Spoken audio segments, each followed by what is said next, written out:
I suppose the point of tonight's meeting is that we want to get agreement, a cross-party agreement, to set up an all-party committee to be tasked with finally delivering an autism empowerment strategy for Ireland. And as you know, currently it's a crazy situation that we have no strategy in place, despite such a strategy being in place in most European countries. I think it's a shame on this House that we have to go to this length. We have to get a private member's motion to actually, you know, to try and get something so basic for these families that are in the gallery, but those who are also listening at home. Like others, I've had families coming in. I have a situation in my own constituency where I believe the system is broke. We have it currently. We have 11 units in the primary school sector. There's no secondary school. So the first question I want to ask you, Minister, you know, maybe I'm not great at maths and all the rest, but where do these children go? The parents want to know, where do they send their children? Do you have an answer? Because they're looking for answers, and that's what they come into my office for. So at a secondary level, they've nowhere to send them. So there's 18 secondary schools in Dublin, for the whole of Dublin.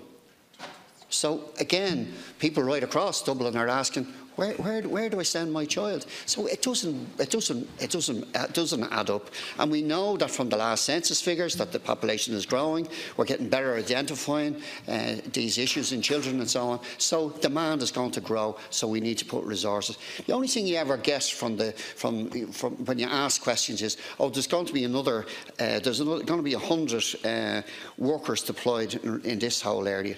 So when I was asking in relation to the unit that's supposed to be established in the CH07 area, I was told that there's currently no team manager. The staff grade education psychologist is vacant from December the 14th. No staff grade psychologist, no staff grade occupational therapist, and many other key positions are missing. So clearly children are going into the system, but it's going nowhere. So even from the HSE who replied, he said the waiting time for SAT, which is the school age team, is 42 months and growing monthly because the team does not have the capacity to safely take on additional cases. And there's been no movement on the case on the waiting list in the last 12 months due to the volume of children that are transitioned from early intervention service, capacity caseload of team members, delays in filling of vacancies and maternity leave positions not being backfilled. So what I'm saying to you, Minister, is the system is broke. So what do? I write to yourself, I write to the Minister for Children, I write to the Minister for Education, I write to the Disability Minister, and you all tell me it's not my area, it's someone else's area, but at the end of the day, where do these families go? So what I'm suggesting to families is that I'm actually encouraging families to take court cases to get their rights. Is that, you know, there's something wrong with the system, and no one will answer us and give us the answers of where those families are supposed to go. So it's wrong. Apologies, I've gone way over. Thank you.